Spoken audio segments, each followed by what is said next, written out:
In November 2024, Marvel and Magic the Gathering had a collaboration to create Magic the Gathering cards based off of some of the heroes within the Marvel Universe. Since then, they have released another secret layer, including Deadpool and his weirdness, and they have also done a Spider-Man secret layer with a lot of the Spider-Man characters, and then have since announced a Spider-Man set that is to release within the next month.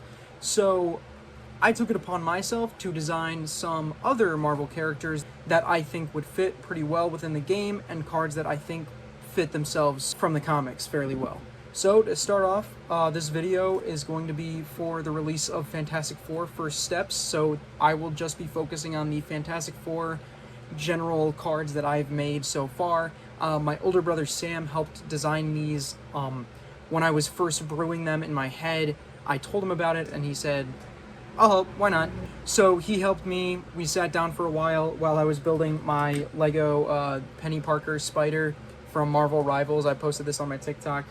And we just went through a bunch of different characters, and we started off with the Fantastic Four, so I'm just going to go ahead and start with them right now. So first up, we've got Mr. Fantastic, Reed Richards himself, as a 4-drop blue creature who is a 2/4 legendary creature human scientist. He has reach to encapsulate his stretchy abilities, and at the beginning of your end step, if he is untapped, you may draw a card, and then also for every other Fantastic Four you control that is untapped, you draw an extra card. Reed, being the scientist that he is, he's always gaining knowledge, and that's kind of a blue thing where you're drawing cards, you're just getting more stuff. So I thought that worked pretty well. Just giving him a draw ability seemed to fit, so yeah, that's all he does. Next up is the Invisible Woman. Now for 4 mana to get a 1/4 human scientist with Ward 3, and all she has is an ability that you pay 2 mana and tap her, and target creature you control phases out. I gave her Ward because she herself can turn invisible, and then give protection through shields, and then the phase out is through her, with her abilities to bend light, she can make it seem as though somebody's not there. Could be herself, could be another creature. Next is Human Torch. 4-drop 4/3 with flying and haste. He's a human hero, and whenever you cast an instant or sorcery, he deals damage equal to his power to a target creature or planeswalker. I gave him a burn ability off of the fact that he literally burns, so yeah, not too much, but I think it really works well. Also, if you haven't caught along, I've tried to lean very heavily into the 4s, so each member of the Fantastic Four has a 4 mana value, and they have a 4 within their power toughness. And then finally, rounding off the Fantastic Four is the Thing. Another 4-drop green creature, 4/4. He's an elemental pilot. I thought that was a nice little nod to the fact that he was the one who actually who piloted the spaceship when they got shot with cosmic rays, and then who is normally seen flying the Fantasticar, or the little hover card thing that they have. Anyways, he has Trample, and then when he enters and becomes monstrous, he fights target creature and opponent controls. All non-combat damage dealt to the Thing is prevented, and then you can pay 4, and he will monstrosity 4, and you put 4 +1/+1 counters on him. This, I think, has the most number of 4s in the card itself. But yeah, I really like the Thing as a character. I think this card works really well for him. Anyways, let's move on to some of the lesser known characters, or some of the, Fantastic Four adjacent characters, and we'll start off with Herbie. Herbie is a 4-drop legendary artifact creature with the robot type. He is a 1/3, and he can tap for 1 mana of any color, so he's a kind of expensive mana dork. But then you can also pay X, look at the top X cards of your library, you may reveal a legendary creature card from among them and put it into your hand, and bottom the rest. However, if the legendary creature you revealed happens to be one of the Fantastic Four, so Mr. Fantastic, Invisible Woman, Human Torch, or the Thing, then you put them onto the battlefield instead. I thought it was pretty cool. We'll move over to the Silver Surfer, who is a 4-drop legendary creature alien scout. He's a 2/5 with flying, and I gave him Warp 2, which, if you don't know, Warp is a new mechanic introduced in the Edge of Eternity set. It means that you can cast him for 2, and then at the end of that turn, he's exiled, and you can later cast him from exile. Whenever Silver Surfer enters or attacks, target creature you control explores, and then whenever you reveal a land card from the top of your library, you put a +1/+1 counter on target creature. So, exploring is a mechanic introduced in Ixalan originally. It involves revealing the top card of your library, and if it is a land card, it goes directly into your hand, and if it is a non-land card, you get to either leave it on top, put it into the graveyard, but whatever one you do, you will put a +1/+1 counter on the creature that explored. So the Silver Surfer allows it to, even if you do reveal a land card when you explore, you put a counter on that creature anyways, which I thought worked really well. He's one of the heralds of Galactus, which means he's going around from planet to planet, warning planets about the incoming threat of Galactus himself. So I thought it worked really well. I really like this card, honestly. We'll shift over to some of the children of Reed and Sue. So we'll start it off with Valeria, Cosmic Mind. Valeria shares the same intellect as her father, if not even higher intellect than Reed, so I thought it fitting to also give her a mono blue card just like her dad.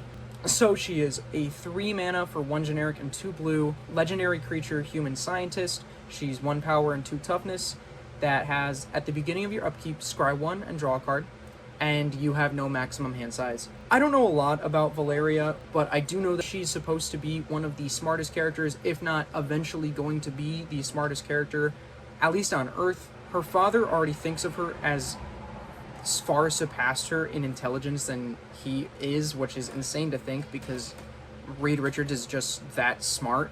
But I thought it fitting. She's only a teenager, so she doesn't have a crazy card, but she gives an extra draw and no max hand size. But yeah, I think this is a really cool card, not super busted. And then we'll move on to her older brother, Franklin Richards, who, the centering on the art on this card, I mess it up. So it has Doctor Doom, like, clearly in the art. If anything, it's more of a Doctor Doom card than a Franklin card. I meant to move it down. I just haven't fixed it yet. But anyways, yeah, it should be focused more on Franklin, the guy in the bottom. Anyways, for 3 mana, you get a legendary creature, human hero, for 3 power and 2 toughness. He enters with 5 potential counters, and whenever a non-token creature enters under your control, you tap target permanent an opponent controls, and at the beginning of your pre-combat main phase, you remove a potential counter from Franklin, and then if he has no potential counters on him, transform him.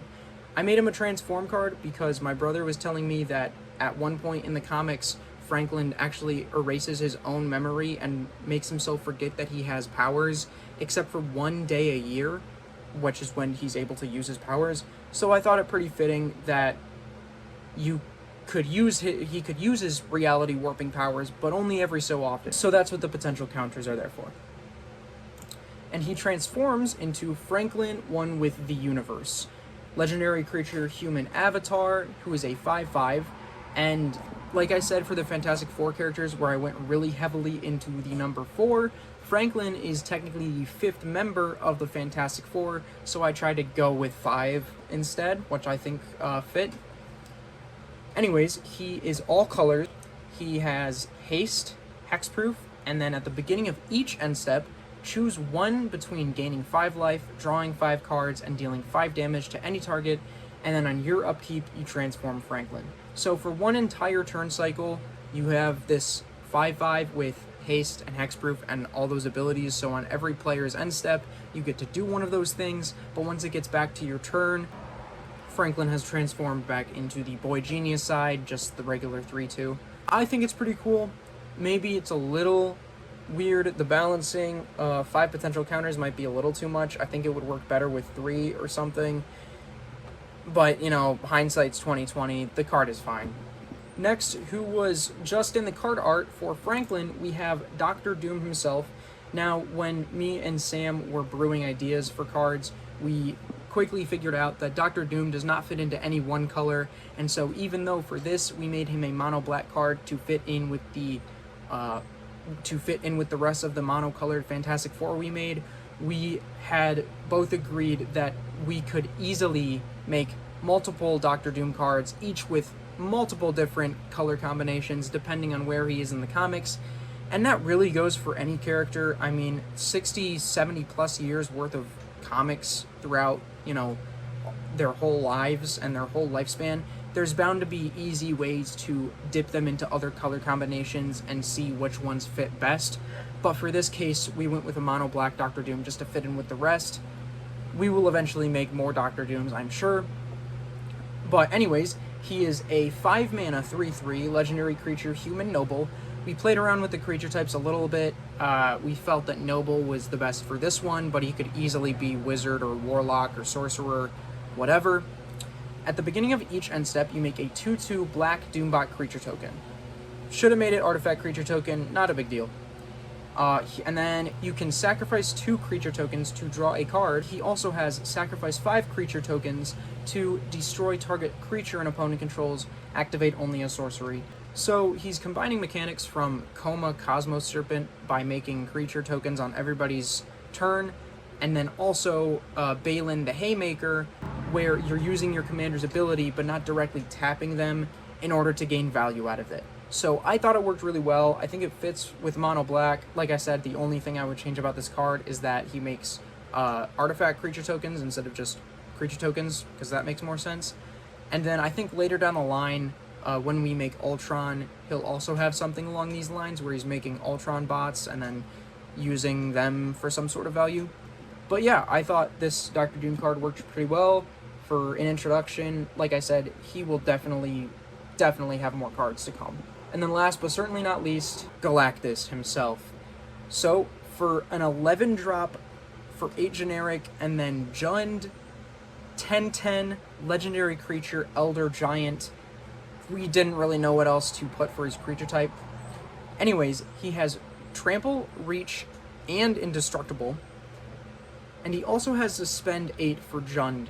So what Suspend is you can cast it for its Suspend cost, which in this case is just 1 black, 1 red, and 1 green mana. You exile it with 8 Suspend counters, and then on each of your upkeeps, you remove a Suspend counter. When all Suspend counters are removed, you play it for free. I was inspired by the Eldrazi. Now, part of the inspiration from the Eldrazi is the fact that you're playing a 12 drop, which isn't super cost effective mana-wise, but once you play that 12 drop or that 15 drop Emrakul Aeon's Torn, if nobody has a response to it, then the game can be over very quickly. So I thought giving Galactus a looming threat kind of vibe, you know, maybe you have to spend all 11 mana to cast him, or you're gonna wait 8 turns.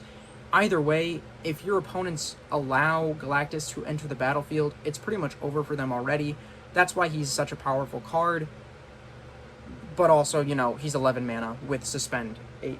Anyways, when he finally does get onto the battlefield, at the beginning of each of your opponent's upkeep, that player sacrifices a land. So he is forced land sacrifice, hence World Devourer, whatever. And then also, whoever controls Galactus may play lands from all graveyards. So if that's not a mean card, I don't know what is. You better get ready to counter this guy if he's going to come onto the field. I think he's a really fun card. I think it fits really well. Anyways, that is it for the Fantastic Four cards I made. Let me know if you want to see anything else, some other characters you want to see. I have a bunch of the X-Men currently designed, and I think I'll move on to them next.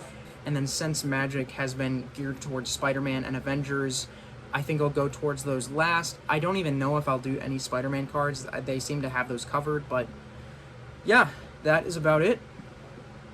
Thanks for watching. Hope you enjoyed. Let me know what card was your favorite, and have a good one.